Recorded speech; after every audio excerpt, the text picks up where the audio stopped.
Could there be one more special edition PS4 on the way? Hades is finally coming to PS4 and PS5. We have an update on Abandoned, and the PS5 just got another huge upgrade. So while most of you haven't played it, I'm sure you've heard of Hades at this point because it won so many Game of the Year awards in the year it came out. It was originally released in early access on PC, and I'm pretty sure it launched alongside the Epic Game Store, but then when it came out of early access, it also came to Nintendo Switch. And then we had to wait about a year for it to come over to PS4, PS5, and of course Xbox because they're getting it on Game Pass. Woo! But it's coming out this week, Friday, August 13th for $24.99, and you gotta check this game out if you've never played it. The thing that kind of turns people off with Hades is that it's a roguelite, and if you don't know what that means, basically it's like Returnal, which came out earlier this year, where if you die, you kind of start the entire game over. But the catch is you can upgrade your character and your weapon so that it's easier to get farther every time you die. The difference between Hades and something like Returnal or something like Dead Cells, which is one of my favorite games ever, is that Hades' story is absolutely incredible. You play as Zagreus, who is the son of Hades, the actual Greek god character, and he's trying to escape hell to get up to Mount Olympus to be with his family. So yeah, like he's related to Zeus, Ares, Athena, Poseidon, all of these different characters that you heard about in high school if you paid attention in mythology class, and they're helping him out by giving him special abilities and runs and talking to him, and the voice acting is just so good. And the thing that makes this roguelite awesome is that when you die, you get to go back to the underworld where some of these characters will talk to you. They have great voice acting, they're drawn like beautifully. They don't use that like soft Disney Channel art style that's been popping up more and more lately, like the Steven Universe look. That's not what this is. This is more gritty, sharp edges, and just cool looking, and that drawing is how the game plays. Like, it looks like a hand-drawn animated cartoon that you're actually playing, and it's just so cool. Even though it's hand-drawn, the combat is super fluid and really responsive, and you've got a bunch of different weapons. I think there are 6 of them. My favorites were the sword, the bow and arrow is just like absolutely incredible. I got it when it came out on Nintendo Switch, and I really liked it on that platform, but when I saw how great the graphics were on PC, I immediately switched over there because you could transfer your save from the Switch to the PC, but for some reason with the PS5 and PS4 versions of the game, there is no cross save, which is kind of a bummer. I guess actually there is cross save in the sense of if you get it on PS4 and get the free PS5 upgrade, your save will transfer, but it's not like you can go from PS5 or PS4 to PC or Nintendo Switch. And yeah, like I mentioned, this is also coming out for free on Game Pass, so if you have an Xbox, you might want to check it out there, but if you don't have an Xbox, it's only $24.99, and I've noticed that the PS4 version has been dropping to like $20, $21 randomly. So if you see it for that, just grab it for that price because you get the free PS5 upgrade. And also, if you have a PS4 only, it's nice to know that one of the best roguelites ever made is going to be available right away for free on your PS5 if you get it on the PS4. And I don't actually think there are that many differences between the games graphically just because it's such an easy game to run. So yeah, if you've been feeling the pains of the drought of games we've had this summer, Hades is perfect for right now. You can probably clear it in a week or two, and then you'll be ready to go for stuff like Battlefield and everything else that's coming to the PS5 in the back half of this year, like Deathloop. And real quick, before we get into the next story, I just looked and like 82% of you guys aren't subscribed who are watching right now. So make sure you subscribe and set your notifications to all, or I'm gonna get my chainsaw hand ready and not tell you anything that I'm going to do with it. Every time I post a video about the PS5 or even mentioning the PS5, there are so many of you in the comments that I feel so bad for who haven't been able to get one yet, but this story might make you feel a little bit better. So there's a Reddit user who actually had 2 PS5s. Yeah, he went out and bought 2 of them, like that guy we talked about a couple weeks ago who was like, oh, my saves don't automatically transfer between my 2 PS5s. And this guy, during a thunderstorm, had both of his PS5s get bricked. Now, they were plugged into surge protectors, he had a UPS system all figured out, but it wasn't enough to protect the amazing power of literal lightning striking near his house and frying both of his PS5s. So it's nice to know that there is some sort of karma out there paying attention to who's buying multiple PS5s and taking them away from the people who can't even get one, and it's saying your PS5 is getting zapped by lightning and now it's dead. But real talk, knowing that this guy had it plugged into a surge protector and it was still fried by lightning, that kind of sucks, but like, I don't know, man. Sometimes you just get unlucky in life, and I don't really think there's anything to it more than that. I read a few articles about this story just to see what people were going to say to try and spin it into something that's more than like 3 sentences, and a lot of them are saying like, oh, if it's thunderstorming, unplug your PS5. But like, if it's thunderstorming, I'm sitting under a blanket, I'm putting on Resident Evil 7, I'm going in full darkness mode, and I'm playing that PS5, and yeah, if lightning strikes my apartment and blows my PS5 out of the wall and catches it on fire, I've got a good story for a video, so things could always be worse. So back before the PS5 was announced, there was these weird design drawings that came out of what the supposed dev kit would look like, and a lot of people thought that was actually what the PS5 we got was going to look like, and it's bizarre looking. Like, it's got a literal Roman numeral 5 on top of it with some weird venting that shoots the air into the middle of the console, but then it kind of went away after we saw the actual PS5, which, to be fair, is a very bizarre looking console. But for some reason, someone who actually had a PS5 dev kit decided, yeah, I'm gonna try my luck and throw this bad boy up on eBay. So this guy wanted $3,400 for this dev kit, which probably would have been bricked the second it showed up at your house, because Sony would have noticed that it plugged in not on the internet network that the guy was initially given it to be used on. Like, when you get a dev kit from Sony, they have to collect a lot of data from you. Like, you put a program on your PC and you have to make a bridge with like your IP address. Like, they know when that PS5 is being used and what it's being used for. So if you bought this PS5 dev kit off eBay, it's not like you could start burning Blu-rays off your PC and start shoving them into your PS5, because that thing would be bricked immediately. The cooler thing I noticed though about it is that the 2 DualSenses that came along with it were actually fully blacked out. They're not like the ones you can buy from Target, which even though they're black, they're like a 2-tone black, and it looks really good, but just the idea of a fully murdered out DualSense controller makes me so happy. I really want to make my own at this point, because now that we know Sony already made the black controller, that's probably the closest to a full murdered out one we're going to get. But yeah, speaking of PlayStation accessories, we just launched our merch store here on the channel, and we have some really cool stuff down there. It's right below this video. You should check it out. We've got a t-shirt that's a really cool custom drawn Spider-Man design. You can also get it as a canvas print, which you definitely can't see it, but it's right there behind me on the wall. It looks great. We've got more stuff coming soon that I think is gonna be pretty cool. So yeah, go check it out if you have. But yeah, looking at this thing again, I don't really know how anyone ever thought the one that we would have in our house would look anything like this. This does not look like a game console.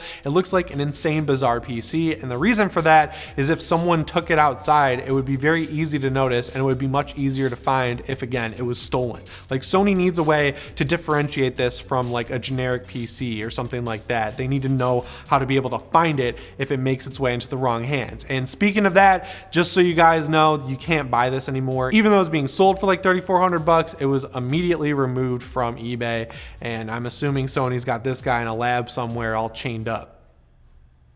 Guys, I'm sorry, but we have to do an abandoned update because some crazy stuff has happened. So the last time we checked in on this bizarre game that might not even be a game, they were talking about how on July 29th, you were going to be able to preload the abandoned trailer app experience, where the trailer would be delivered right to you on the app because YouTube and Twitter video don't exist. Surprisingly, the app went up on the store on time, and if you downloaded it, when you start it up, you pick a language and then it tells you like, oh, this is going to show you some crazy stuff like blood, gore, partial nudity. It's rated M. You're going to see some crazy new game stuff that's exclusive to the PS5. And it was supposed to go live August 10th at noon Pacific Standard Time. And we opened up the app, we checked for the updates for basically an entire hour, and it never went up. They never updated the app. They never posted a trailer. They posted like 3 tweets that were totally cryptic and bizarre about how they were having a technical difficulty and that the trailer was delayed, and then they never did anything about it. And then the people over at Blue Box Studio had the audacity to come out and say, yeah, I know that we put out this image that looks like Solid Snake blurred out in the background. It also looks like it says Silent Hills blurred out in the background. We also kind of copied Kojima's look and feel for this update. We made people think it was a Silent Hill thing by saying it starts with S and ends with L. But yeah, this has negatively affected us that people think it's related to Kojima and Silent Hill. Like, I don't care. That's on you. You made it happen. You knew exactly what you were doing. Sony knew what you were doing, and they didn't step in. They're totally fine with you putting your exclusively on PS5 branding all over this thing.